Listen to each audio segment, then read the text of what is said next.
And one of the reasons why the Congress party should really introspect on whether it got its strategy completely wrong is the fact that it has tried its way to win the election using two strategies. One, it spends to win votes. You spend money on schemes, spend your way to a victory was strategy number one.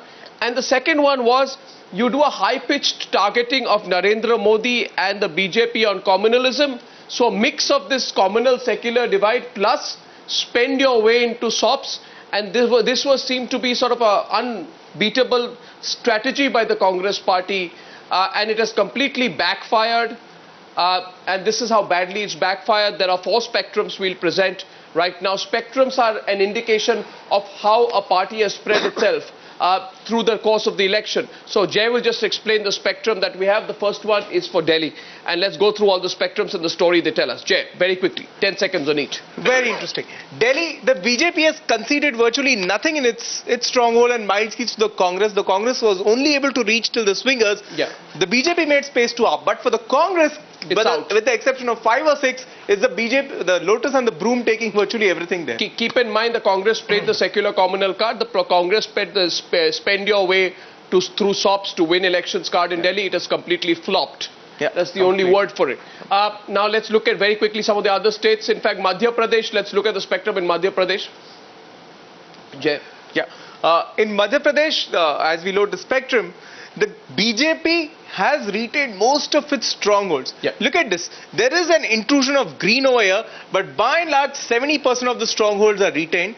Yeah. Mild, there is a retention again, with giving some space to Congress. But the entire swing seats have gone to the Saffron party. Absolutely, so all the swing seats. So basically, keep in mind, these are the swing seats. Yeah. They should have gone either way. They've gone completely to the BJP, which means the entire scheme of communalism, secularism plus SOPs has failed in Madhya Pradesh. And the story is even worse in Rajasthan and in Chhattisgarh, for example. Chhattisgarh has seen a sort of swap of seats. Yeah. We are finding greens into the saffron, but we are also finding saffron into the swing and saffron into the green. Yeah. So sort of a regular incumbency at the local level, they seem to have swapped the seats there. Yeah, but if you were to put all the greens together, they would still be less than the last time. Absolutely. And finally, the complete saffronization of Rajasthan. Yeah, where everything possible was done in terms of spend your way to votes. And Sachin Pilot knows as well. He's joining us next. Complete saffronization so till we load the spectrum for Rajasthan, I'm reminded of a quote from Winston Churchill. He said, "We as a nation contend that taxing your way to prosperity is like a man putting himself in a bucket and then trying to lift himself with the handle." Well, so the question which goes here to Chandan Mitra and Sachin Pilot, welcome. Chandan Mitra, you know, it's not just a question of 4 states and you got it wrong in 4 states. Look at this. The question is you got it all wrong. You've got it all wrong. Your party top leadership has got it all wrong. Your entire electoral strategy, your game plan executed and planned by the Congress party president and vice president is all wrong. Do you accept?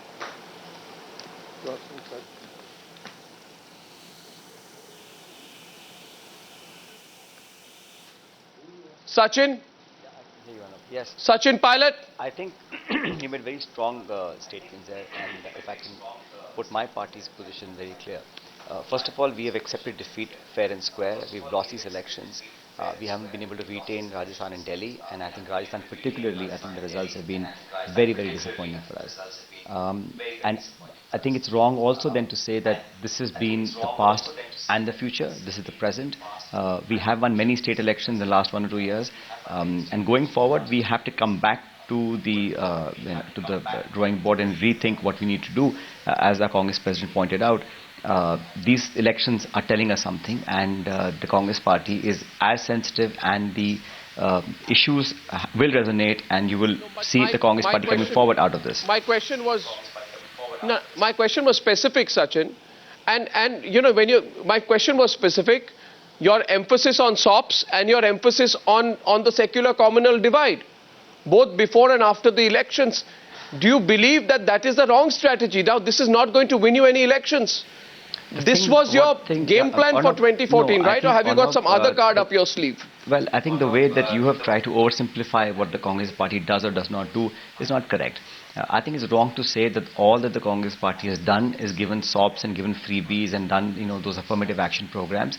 Do not forget, it is the Congress party that brought reforms into this country. Our economy opened up because of the Congress party and Dr. Manmohan Singh 20 years ago. And even today, we are a government, hear me out, we are a government that is for reforms, for development, for innovation, for investments, for job creation. And I think, to my mind, both have to go hand in hand. While you have to look after the haves not in our society, you also need to create opportunities for people to invest, generate wealth, and then create jobs. It's not about one or the other. It has to be both hand in hand. That's what we are doing in the Congress. But this Robin Hood image which you were trying to project is not working. I mean, people don't want to see a government that spends its way. I'm sorry, you cannot. You don't. No, but the voter today does not want to see a party that wants to spend its way to an election. We don't That's your basic strategy for the 2014 election. SOPs are your basic strategy. No, that is your judgment. It is not our strategy. What do you SOPs? What are SOPs? If we work for people who are, hear me out, if there are people in this country who are underprivileged, who are physically challenged, who are Dalits, or people who have not access to resources to give them education, food, medicine, drinking water, that's not SOPs. That's working for the welfare of the people. It will not neutralize the price rise factor. It will not neutralize the fact that UPA 2 is associated with scams and corruption. It will not neutralize the absence of a leadership that can get the votes and attract the crowds. None of it neutralizes that, Mr. Pilot. These are realities. Now, you may or may not accept it on a television debate. Look, Arnab, I am the first one to accept the reality of the day today.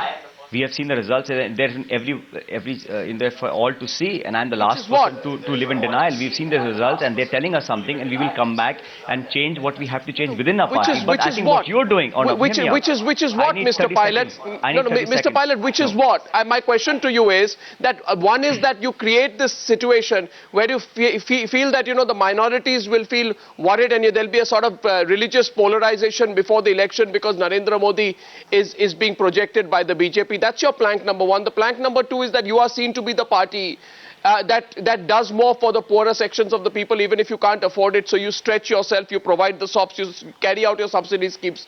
Now, please realize, Mr. Pilot, I'm sure you will accept it, that despite your doing all that, you have come out with this kind of a result. Okay, I'd like to make two statements. All I have heard for the last 4 hours is that we have to communicate better. No, all I've heard is that we have to communicate better. There hasn't been anything beyond a communication plan from the Congress party, Mr. Pilot. First of all, Arnab, I don't think it is your job to decide what our plank is. We as a party make our manifesto, we have our party line of work, what we need to do for our country, and we are fully responsible for our actions. Now, people have rejected the Congress party in these assembly elections, and we, with all humility, accept the defeat and the verdict of the people. In fact, I think it's greatly disappointing to see us doing so poorly in Delhi and Rajasthan in particular. Now, this whole issue of minority and Mr. Modi and this reverse working factor, it doesn't come to the Congress party's mind. We believe every single citizen in India is equal. We work for all people of this country. When we make policies, we make our manifesto, we think of every section of our society. And certainly people who don't have resources, we need to do more for them. But do not forget, this country, for whatever ills you point out about the UPA government, for the last 9 years, 7 out of those 9 years, our GDP has grown at 7%. We are today a much stronger, better, much more wealthier country than ever before. Mr. Pilot, thank you for... Mr. Pilot, I'll tell you one thing. Mr. Pilot, thank you for reminding me about what my job is. I do believe that my job is to ask the questions. And on a day when a ruling party has been decimated and had a 4-0 victory, I very much think that instead of just asking you questions which will provide you a platform to elucidate your beliefs, it is my responsibility and my professional job to ask you the questions about what you think your alternative plan will be beyond a communication plan. I think everyone would ask you this, Mr. Pilot. If you were to take a flight today from one place to the other, I can assure you other people will come across to you and ask you as a congressman, as a minister, what is your strategy going to be? And like I'm only articulating what people feel, but in any case, if you feel offended because I'm asking the question... No, because you are framing if you feel offended because I'm asking the question, I won't contest that. No, I reject the fact that you're saying to me that this is your party's plank. It is not your job to decide what the plank is. I accept the party's performance has been poor, and we will actually now sit back and hear me out now. It's not about communicating. It's not about marketing. Mr. Pilot, I have heard the speeches of Rahul Gandhi, and the food security bill is part of the election plan of the... I'm not talking, without facts. In every speech of Rahul Gandhi, he has highlighted the food security bill. It's not as if you've done it and not made it an electoral plank. But anyway, this is not between you and me. I'd like to get the BJP into the debate. Chandan Mitra's turn to respond right now to what he's heard from the Congress party. The impact of a 4-0 verdict is what we are debating right now on Super Prime Time. Chandan Mitra, your response to Sachin Pilot. Well, basically, I've been hearing with avid interest your discussion with Mr. Pilot, who is a good friend of mine. He has he obviously has a difficult job at hand today. But anyway, it was a riveting discussion. I don't want to comment on that. I can only say that the people of this country, those who got the opportunity last week to cast their vote and express their opinion, have shown the Congress party the exit door. Now, whatever they do and whatever introspection, and they have been introspecting for a large number of years, after every election defeat, we are told the Congress party is going to introspect. So they are again going to introspect. Good luck to them. Maybe they'll introspect better this time, because none of this introspection has overcome the problems which Arnab, you have outlined. The inflation, the corruption, the fact that while some Congress ministers and the party leaders have been accused across the board, including by the CBI, of amassing crores of public money, on the other hand, the common man is bearing the brunt of inflation. People haven't bought vegetables in so many states for the last so many months. How can people tolerate this? This is a democracy. They want this matter resolved. It's the responsibility of the government to provide affordable food and not just throw away stuff at people which doesn't even reach them. You're saying Mr. Pilot's party. You tell me, you feel the Congress party did not take that seriously? You're saying the Congress party does not have empathy with the people on the issue of price rise. Are you saying so, Mr. Chandan Mitra? Because if you are, then you can say so, and then I'll get Mr. Pilot to respond. I am saying that the Congress party has been most unsympathetic to the issue of price rise. The answer to everything is things were going fine till the 2008 or then 2010 international prices of oil increased and economy went for a toss. So that means they are totally unsensitive to the fact that onion was selling for 70-80 rupees. Dal was selling for 100-120 rupees. I mean, how do you expect people to make ends meet? And what was the solution? What did you offer? I mean, so I think people have kind of resented that, and the first opportunity, they've thrown you out from wherever you held power and reiterated their faith in BJP where we held power. Sachin Pilot, Rahul Gandhi did not come out and say that Farooq Abdullah is wrong to talk about getting food for 1 rupee. Some other member of parliament is wrong. That all these comments are reflecting a certain distance from the Congress party leadership from the reality of our country. Well, I think we did not see the active participation of your top leadership on the issue of price rise. Well, I'm saying to you that the inflation in this country and the food price rise certainly is a major challenge for us. But having said that, the same challenges were there when we won the state of Karnataka, when we won Uttarakhand, when we won Himachal Pradesh, and also, please now let me finish what I have to say. Today is not the day, I think, for me to start, tom-tomming about the achievements of my party in government, because today is a day where I sit back and just think about what has gone wrong with our party strategy. You asked me the question as to what we will do moving forward. That we will discuss within our party and come up with a plan, because I can assure you one thing. While I accept the defeat, please hear me out, Arnab. First of all, I accept the defeat of today's elections, fair and square. I wish the BJP the very best in forming new governments and giving to the people what they expect and desire and should get. The next 4-5 months, when we go to polls, it'll be a different battle. And I can assure you that we will fight, with a heart and soul, and make sure that we are living up to the people's expectations. And that is something that I can commit to you on this program. Mr. Pilot, you kept trying to project your party. Rahul Gandhi kept trying to project the BJP in his campaign in Rajasthan. In fact, is a pro-corporate, pro-rich party that does not care for the poor people, right? This he tried to do by juxtaposing his own understanding of poverty and saying, I am the true voice of the poor people of the country. Now, people have actually turned around and asked you that how can you be this is the question everyone was asking.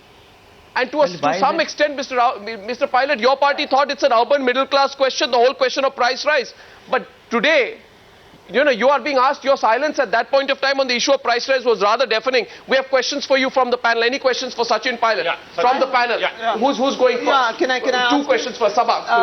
Sachin, about the issue, you keep the Congress people keep on talking about the poor and the poor, but during the Congress regime, you've also the health and education, government investment in that has pulled out. So there is a hypocrisy. All the Congress wants to do is throw doles at people. Yeah, so that is it. I mean, there is a certain sanctimoniousness about that. And also, finally, I have a question about the minorities. You cannot treat minorities alone mean nothing. You cannot bring a communal violence bill at this time when you haven't done it all along. If you're committed to that, it's so shameless. This attempt to spend and polarize. Sachin Pilot, please hear it clear. The panel is asking you.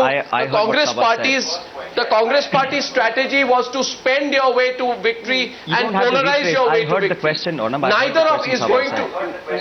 No, but I'm just putting it in a succinct form. Spending and polarizing is not an electoral strategy. First of all, when you talk about this spending business, in Chhattisgarh, the only thing that the BJP campaigned on was their 1 rupee rice, how Dr. Raman Singh was able to deliver cheap food grains to the people of Chhattisgarh, and they've really talked about that all over the country, about the Chhattisgarh food distribution, cheap rice, cheap food grain, cheap wheat, etc., etc. So you can't have your cake and eat it too. You can criticize the Congress party, but when you do it yourself, then everything is okay. On the second point that Sabha raised about the communal violence, but this bill let's get Chandan to respond to that. Then I'm coming back. Chandan Mitra wants to rebut on that. Chandan Mitra. No, there is serious difference. There is a serious difference between the distribution scheme of the BJP. Now you go to Chhattisgarh and find out whether food grain is reaching the doorstep of the poor. It is delivered at the doorstep, and the entire amount of allotment goes there. I mean, and the subsidy is being borne by the state government, which has gathered additional revenues, and it has not come from the state's own planned budget. Planning is going on. Chhattisgarh's roads have improved. Electricity has been generated, and so without affecting the infrastructure. And by the way, Sachin Pilot, it did not happen a few months. It did not happen a few months so transparently before the elections. You see, it was not a response to a series of scams that you felt that you could take the attention away by doing that. Raman Singh did not do that. For him, it was a serious implemented scheme. For you, it was a pre-election year strategy. Now that's he came to be known as Chawal Baba 7 or 8 years ago. Rajasthan government adopted 3 years ago. No, 1 second. Well, we're getting more questions here from the panel. I think Vinod Mehta has a question. Vinod Mehta, who's your question to? My question is to Chandan. Chandan, I'm the guy who doesn't go out into the field. But I'm asking you, did you seriously mess up the election in Delhi? I mean, when we were talking of the Aam Aadmi Party on this program, you rubbished the Aam Aadmi Party. You said that they are not going to get anywhere. Today they have stopped you from forming a government in Delhi. And therefore you must concede that you badly underestimated them, and like the Congress mucked up the other states, you mucked up Delhi. No, look, Vinod, let me tell you that I did not rubbish the Aam Aadmi Party, but I must genuinely say, I did not expect them to come out with this performance. It is a remarkable achievement, full marks to the Aam Aadmi Party, and I must concede that my assessment was wrong. Anything more? No, fine. He's conceded his assessment was wrong, and now we have a lot of questions here. Let's go to Sankarshan Thakur. Ajay Bose has a question. Sachin Pilot, take a series of questions here today. You're saying there's nothing wrong. A lot of our panelists feel not just is everything wrong, but you've got very little time to set it right. Ajay Bose, Sachin, looking ahead at the 2014 Lok Sabha polls, now obviously today's results clearly show that the chemistry is against you. I mean, it's going to be very, very difficult turnaround. So are you going to think of trying to have some understanding with regional parties to bolster up your arithmetic? Because the chemistry is totally against you. So is that going to be an underpinning of your strategy? Well, I think it's too soon to talk about the pre- and post-poll alliances, but I can tell you the Congress party has much more number of friends and allies all over the country than any other political party. But it's far too soon to comment about the numbers and the combination that will finally emerge just before the polls. Sachin, you haven't replied to my question. Navika. Sachin Pilot, today Rahul Gandhi made a statement that there's a lot that can be learned from the Aam Aadmi Party experience. Are you somewhere in the Congress realizing that you connect with people apart from these SOPs and the way you're carrying your message along, somewhere the connect with the people is completely missing? Well, Navika, you know, victory has 100 fathers and a defeat is left abandoned. So I'm sure things have gone wrong. There are many things we need to do. One of them is what Mr. Gandhi said, that we need to look at how we are able to connect or improve our connect. I think it's wrong to say we're disconnected, but something certainly is amiss. And I can tell you that for Rajasthan in particular, because we thought we'd done a fairly good job, people were quite happy. But this huge, majority that the BJP has gotten, which in fact is the highest they've ever got since independence, it's worrying. And I think we need to do a lot of hard work and set things right sooner than later. Chandan Mitra will changing the prime ministerial candidate or announcing a new prime ministerial candidate or showing Manmohan Singh the door, which seemed to be what was being done by Sonia Gandhi today. You think it's going to help? Well, you know, what the Congress does is their problem. But I think none of this is going to help. People have made up their mind, Arnab. You see all the 4 states. I mean, whether there was a triangular contest as in Delhi or a bipolar contest in the other states, the Congress has been routed everywhere except Chhattisgarh, where they are close. But after this kind of result, you think in the last few months, not even barely 6 months before the general election, you bring in Tom, Dick, Harry, anybody, even apart from Rahul Gandhi, who is the heir apparent. Otherwise, if you remove him also, you remove Manmohan Singh also, and find somebody else, you think this is going to help? But I don't think by far there is any possibility. People have given notice to the Congress, and now only the writing on the wall, and we are waiting for the inevitable to happen.